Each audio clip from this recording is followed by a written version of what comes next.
चलिए तो हेलो जी नमस्कार, स्वागत करते हैं आप सभी को इस यूट्यूब चैनल पे। तो आज हम आप लोगों के लिए जो बिहार बोर्ड ने कल ऑफिशियल मॉडल पेपर को जारी किया था उसका जो है ना हम लोग सॉल्यूशन लेकर के आ चुके हैं। चाहे जितने भी ऑब्जेक्टिव होंगे, जितने भी सब्जेक्टिव होंगे, उसका जो है ना हम लोग इस क्लास में आज सॉल्यूशन करने वाले हैं। तो आप सभी को इसे मेरा रिक्वेस्ट होगा कि इस क्लास को पूरा देखिएगा, क्योंकि मॉडल पेपर से जो है ना आपको बहुत ज़्यादा क्वेश्चन जो है ना बोर्ड में पूछा जाता है। जैसा कि आप लोगों को जो है ना मॉडल पेपर में 100 ऑब्जेक्टिव आता है, जिसमें से किन्हीं 50 ऑब्जेक्टिव के जो है ना आप लोगों को जो है ना आंसर देना होता है। यानी कि ये बिहार बोर्ड जो है ना एक मॉडल पेपर इसलिए जारी करता है कि भाई साहब जी हम आपको समक्ष बता सके कि हम 100 ऑब्जेक्टिव देंगे, जिसमें से आपको किन्हीं 50 ऑब्जेक्टिव का आंसर देना होगा। ठीक है, अगर ये पूरे 100 ऑब्जेक्टिव को आप क्लियर कर लेते हैं तो हम आपको वादा करते हैं कि आपको परीक्षा में जो है ना यहाँ से 20 से 25 ऑब्जेक्टिव जो है ना पूरा जो है ना टकराने वाला है। ठीक है, चलिए तो फटाफट से इस क्लास को लाइक करके वीडियो को शेयर कर दीजिए और एकदम जो है ना इस क्लास को पूरा देखिएगा। चलिए, तो हम आपको बताए भी थे, पहले भी बताए थे कि मेरे भाई साहब जी मॉडल पेपर में आपको ये बताया जाएगा कि हाँ 3 घंटा 15 मिनट का समय मिलेगा। ठीक है, तो एकदम फाइनल परीक्षा में भी आपका 3 घंटा 15 मिनट का भी समय मिलेगा। ठीक है, जो कि 100 अंक का होगा, तो आप यहाँ पे देख सकते हैं। चलिए, तो आइए हम लोग क्वेश्चन पे चलते हैं। यहाँ पे आप सब्जेक्ट कोड भी देख सकते हैं और उसके बाद जो है ना, क्योंकि भाई साहब जी हम लोगों को जो है ना अभी जितना फास्ट चलेंगे उतना ज़्यादा जो है ना हम लोगों के लिए बेस्ट रहेगा। तो चलिए हम लोग क्लास को स्टार्ट करते हैं और इसका जो है ना आंसर की PDF जिनको जिनको लेना होगा वो हमें मैसेज भी कर सकते हैं। चलिए, तो आइए भाई साहब जी हम लोग क्लास को स्टार्ट करते हैं। फटाफट से वीडियो को लाइक करके अपने मित्र दोस्तों के यहाँ शेयर कर दीजिए, क्योंकि आपका सवाल है 20 और 25 नंबर पे। ठीक है, तो चलिए भाई साहब जी हम लोग क्वेश्चन पे आते हैं। तो यहाँ पे आप जो है ना सबसे पहले तो भाई साहब जो इनका नियम कानून होता है बिहार बोर्ड का, वो सब जो है ना आप यहाँ से देख सकते हैं। और इसको जो है ना जब बोर्ड परीक्षा में जाइएगा तो कम से कम आराम से जो है ना 15 मिनट तक इसको पढ़ के समझ करके उसके बाद आपको आंसर देना होता है। ठीक है, तो चलिए ये बात पे भी आपको ध्यान रखना है, क्योंकि ये बात बेहद ज़रूरी था। चलिए आइए हम लोग चलते हैं सीधा क्वेश्चन पे। और क्वेश्चन आपका स्क्रीन पे है, यहाँ पे ज़रा ध्यान से देखिएगा। क्वेश्चन बहुत ही इंपॉर्टेंट क्वेश्चन है कि गोली से घायल बच्चे की हालत खराब है, रेखांकित अंश किस पदबंध का उदाहरण है। ये व्याकरण का क्वेश्चन है, तो यह आपका जो होता है ना यह आपका विशेषण होता है, आप इसे याद रखिएगा।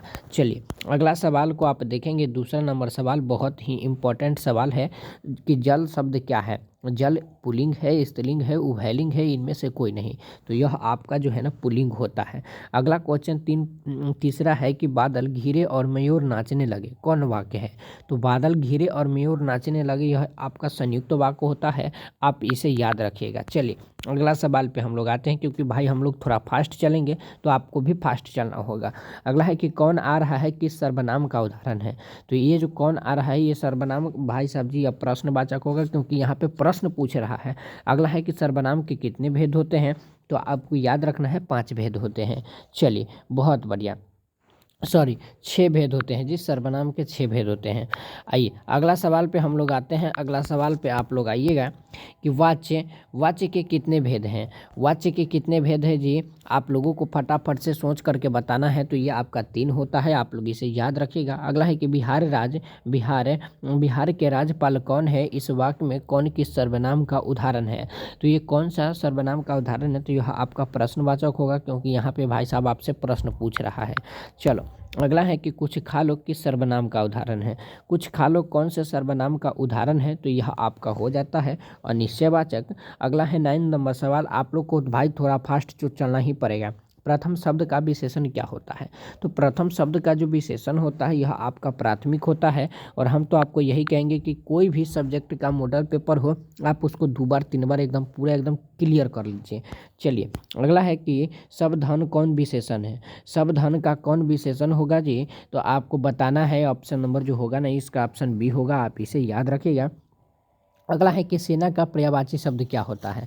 तो सेना का पर्यायवाची शब्द जो होता है ना मेरे भाई, यह आपका ऑप्शन ए होता है, आप इसे याद रखेंगे। अगला सवाल है 12 नंबर क्वेश्चन, यहाँ पे ध्यान देंगे मॉडल पेपर में कि किरण का पर्यायवाची शब्द क्या है। किरण का पर्यायवाची शब्द जो होता है यह आपका हो जाएगा मेरे भाई ज्योतिष होता है। अगला है कि अभिमान का पर्यायवाची शब्द क्या होगा, तो अभिमान का जो है ना मेरे प्यारे भाई साहब जी, अभिमान का जो पर्यायवाची शब्द होता है यह आपका ऑप्शन ए हो जाएगा। चलो बहुत बढ़िया। अगला 14 नंबर सवाल है कि चतुर का पर्यायवाची शब्द क्या है, तो यहाँ पे आप ध्यान रखेंगे चतुर का पर्यायवाची शब्द जो होता है ना प्रवीण होता है। अगला है कि निम्नलिखित में शुद्ध शब्द कौन है, यानी कि इनमें से शुद्ध शुद्ध लिखा हुआ कौन है, तो आप बताएंगे परीक्षण होगा ऑप्शन ए या बी या सी या डी। तो ये जो होता है ना ऑप्शन नंबर ए होगा, परीक्षण जो है ना भाई साहब जी इस तरह से लिखाता है, आप ज़रा ध्यान से देख लीजिए। चलिए अगला सवाल पे आप लोग आएंगे। 16 नंबर सवाल की निम्नलिखित में शुद्ध शब्द कौन है, शुद्ध शुद्ध लिखा हुआ कौन है, तो शुद्ध शुद्ध जो लिखा हुआ है ना कवित्री, ऑप्शन ए आपका बिल्कुल राइट होगा। अगला है कि पगरम का उच्चारण स्थान क्या है, तो इसका जो उच्चारण स्थान है आपको याद रखना है, ऑप्शन नंबर सी होगा योट्स। ठीक है चलो अगला सवाल को आप देखेंगे कि प वर्ग वर्ण का उच्चारण स्थान क्या है। प वर्ण का जो उच्चारण स्थान है ये आपका 18 सवाल का आंसर सी होगा मूर्धा। अगला है कि दिनेश पढ़ रहा है, यह वाक्य किस काल से संबंधित है, तो ये जो संबंधित है ना ऑप्शन नंबर बी से संबंधित है, आपको इसे ध्यान रखना है। अगला है कि कृपणता किस संज्ञा का उदाहरण है, तो कौन से संज्ञा का उदाहरण है, ऑप्शन नंबर सी आपका भाववाचक होगा।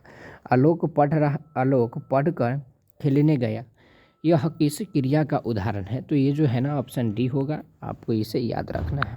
चलो अगला है कि मनुष्य किस संज्ञा का उदाहरण है जी, तो मनुष्य जो है ना मेरे भाई यह आपका जातिवाचक होगा, आपको याद रखना है। अगला है कि रसोई घर शब्द कौन सा समास है, तो ये आपका होगा ऑप्शन नंबर ए। हम इतना फास्ट इसलिए चल रहे हैं क्योंकि हम लोगों के पास टाइम बहुत कम है, पढ़ना बहुत ज़्यादा है, तो आप लोगों को फास्ट चलना ही पड़ेगा। आइए अगला है कि त्रिकोण शब्द कौन समास है, तो त्रिकोण शब्द में जो समास होता है आपको प्यारे बच्चों आपको याद रखना है, ऑप्शन नंबर द्विगु समास होगा। अगला है कि देश विदेश शब्द कौन समास है, तो देश विदेश शब्द जो है आपको इसे याद रखना है। 25 नंबर सवाल द्वंद्व समास होता है भाई, ऑप्शन नंबर बी द्वंद्व ऑप्शन ए होगा।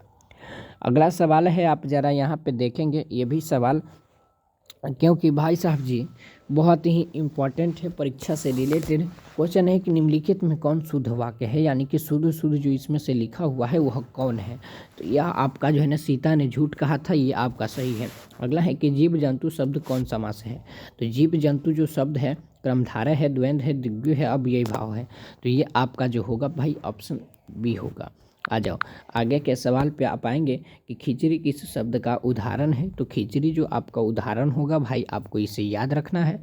28 नंबर सवाल ऑप्शन नंबर सी होगा।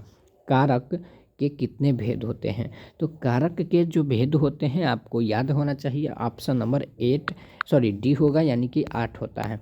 अगला है कि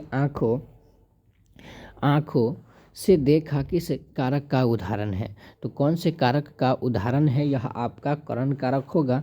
अगला है कि एक पथ दो कागज, लोकोक्ति का अर्थ क्या होता है, तो इसका जो अर्थ होता है ना भाई ऑप्शन सी होगा, एक साथ दो काम। अगला सवाल पे हम लोग आएंगे, अगला सवाल को अभी आप लोग देखिएगा 32 नंबर सवाल, आप फटाफट से जो है ना आंसर को नोट कर लीजिएगा कि पेड़ से पत्ता गिरता है किस कारक का उदाहरण है। और वीडियो को आप लाइक नहीं किए, प्लीज़ वीडियो को लाइक करके चैनल को सब्सक्राइब कर लीजिए, क्योंकि आप लोगों के लिए दिन रात मेहनत किया जा रहा है और आपका कर्तव्य बनता है भाई साहब वीडियो को लाइक करना, चैनल को सब्सक्राइब करना, मित्रों के यहाँ शेयर करना, तो यह आपका अपादान कारक होगा। चलो अगला है कि राम ने कहा होगा, यह किस वाक्य का उदाहरण है, तो राम ने जो कहा होगा ये जो वाक्य का जो उदाहरण है ना छात्र, यह आपका भी होगा, संदेहवाचक। ठीक है चलिए अगला है कि राष्ट्र शब्द का विशेषण क्या होता है, विशेषण पूछा है, समझे कि नहीं, तो राष्ट्र शब्द का जो विशेषण होता है राष्ट्रीय होता है। अच्छाई शब्द का संज्ञा क्या है, तो अच्छाई शब्द का जो संज्ञा होगा यह आपका भाववाचक होगा। चलो भाई हम लोग आगे आते हैं। अगला है कि मोती शब्द कौन संज्ञा है, तो मोती शब्द आपसे पूछा है कि इनमें से कौन सा संज्ञा होगा। 36 नंबर सवाल, तो यह आपका द्रव्यवाचक होगा। अगला है 37 नंबर की लेखक शब्द कौन संज्ञा है, तो लेखक शब्द जो आपका होगा भाई ऑप्शन ए होगा, जातिवाचक हो जाएगा। चलिए बहुत बढ़िया, आइए चलिए अगला सवाल पे हम लोग आएंगे कि वैसे शब्द को क्या कहते हैं जो संस्कृत और प्राकृतिक से विकृत कृत होकर हिंदी में आए हैं। तो ये कौन ऐसे शब्द है? तत्सम है, तद्भव है, देशज है, विदेशज है। तो यह आपका तत्सम हो जाएगा, तद्भव होगा। अगला है कि नायक शब्द का स्त्रीलिंग रूप क्या होता है? तो नायिका होता है, आपको इसे याद रखना है।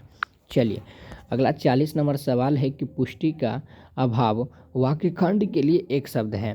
तो इसके लिए जो एक शब्द होगा मेरे भाई ऑप्शन ए होगा, आपको इसे ध्यान रखना है। अगला है कि निम्नलिखित में कौन विसर्ग संधि का उदाहरण है? तो विसर्ग संधि का जो उदाहरण होता है आपको इसे याद रखना है। सवाल इम्पोर्टेंट है, ऑप्शन डी हो जाएगा। चलिए अगला है कि चतुर्थ शब्द कौन सा समास है? तो चतुर्थ शब्द जो है ना, इसमें से जो समास पूछा है ये आपका बी होगा, बहुव्रीहि हो जाएगा। अगला है कि कर्तव्य में कौन सा प्रत्यय है? तो कर्तव्य में कौन सा प्रत्यय है? तो ये आपका ऑप्शन डी होगा भाई, आपको इसे याद रखना है। अगला सवाल है कि शब्दों के बाद जो अक्षर या अक्षर समूह लगाया जाता है उसे हम लोग क्या कहते हैं? ये सवाल इम्पोर्टेंट है, ये बोर्ड परीक्षा में भी आने का संभावना है। तो यह आपका प्रत्यय होता है। फल फूल शब्द कौन सा समास है? तो फल फूल शब्द जो समास है द्वंद्व समास है जी, ऑप्शन सी। चलिए अगला है कि अभ्यागत शब्द का संधि विच्छेद क्या है? तो इसका संधि विच्छेद क्या होगा मेरे भाई, आपको बताना है। तो आपका ऑप्शन सी होगा। अगला है कि उपवन में कौन सा उपसर्ग है? तो उपवन में उपसर्ग आपका उप होता है, आपको इसे ध्यान रखना है। अभिलाषा में कौन सा उपसर्ग होगा? अभिलाषा में कौन सा उपसर्ग होगा जी, चलिए आपको बताएंगे। फटाफट से आप यहाँ पे ध्यान देंगे, आपका यह अभी होता है। और आप यहाँ पे ध्यान देंगे कि निम्नलिखित में पुल्लिंग शब्द कौन है? पुल्लिंग शब्द जब भी आपसे पूछे तो आपको बताना है सहयोग जो होता है ना, यही आपका पुल्लिंग शब्द होता है। चलिए अगला है कि पुष्प शब्द का विशेषण क्या होगा? तो पुष्प शब्द का जो विशेषण होगा मेरे भाई, यह आपका पुष्पित होता है, ऑप्शन नंबर ए। चलिए और मॉडल पेपर में हम लोग मेरे भाई, ये जो model paper Bihar board official model paper जो हम लोगों को जारी किया है, इसमें जो है ना हम लोग सेट जो है ना 1 को मानते हुए और इसमें से 50 ऑब्जेक्टिव के जो है ना आंसर की आप लोगों को सोल्यूशन करके बताए हैं। और ठीक इसी प्रकार आप लोगों को है ना पार्ट 2 के वीडियो में ला करके और हम लोग जो है ना बहुत जल्दी इसका जो है ना 51 से लेकर के पूरे 100 ऑब्जेक्टिव तक जो है ना आंसर की बताने वाले हैं। तो फटाफट से आप सबसे मेरा रिक्वेस्ट होगा कि इस वीडियो को अभी तक लाइक नहीं किए थे तो वीडियो को लाइक कर लीजिए, चैनल पे नए थे तो चैनल को सब्सक्राइब करके और ऑल पे क्लिक करके अपने उन मित्रों के यहाँ शेयर कीजिए जो भाई साहब जी बहुत कमज़ोर हैं। और आप सबके लिए मॉडल पेपर बहुत इंपॉर्टेंट था, क्योंकि 20 से 22 नंबर जो है ना मॉडल पेपर से 20 से 25 नंबर पूछा जाता है। तो क्या 20-25 नंबर आप लोगों के लिए कोई कम थोड़ी ना है। चलिए क्योंकि 20-25 नंबर लेने के लिए आप लोग जाते हैं भाई साहब जी प्रैक्टिकल में नंबर देने के लिए, पैसा देने के लिए, और यहाँ फ्री में मिल रहा है। तो आप इसको 1 बार 2 बार 3 बार रिवीजन कर लीजिए, आप इसको क्लियर ही कर लीजिए। और इसका PDF जो भी लेना चाहते हैं आंसर की के साथ, तो हम आपको यहाँ पे एक नंबर देते हैं, आप इस नंबर पे व्हाट्सएप पे मैसेज कीजिएगा, आपको बिल्कुल मिल जाएगा, ठीक है। चलिए और सभी को जो है ना व्हाट्सएप ग्रुप में अगर जो जुड़ना चाहते हैं, लिंक दिया गया है, इसका PDF आसानी से डाउनलोड कर सकते हैं ऑल सब्जेक्ट का। तो जाइए नीचे डिस्क्रिप्शन में लिंक है, जा करके ज्वाइन हो जाइए, वहाँ से डाउनलोड कर लीजिए। क्लास अच्छा लगा तो इम्पोर्टेंट आप लोगों से रिक्वेस्ट है कि वीडियो को लाइक करके चैनल को सब्सक्राइब कर लीजिए। इसी प्रकार जो है ना साइंस आर्ट्स कॉमर्स जो भी सब्जेक्ट है सबका जो है ना आंसर की आपको इस चैनल पर देखने को मिलेगा। तो फटाफट से चैनल को सब्सक्राइब करके वीडियो को लाइक कर लीजिए, ठीक है जी, धन्यवाद।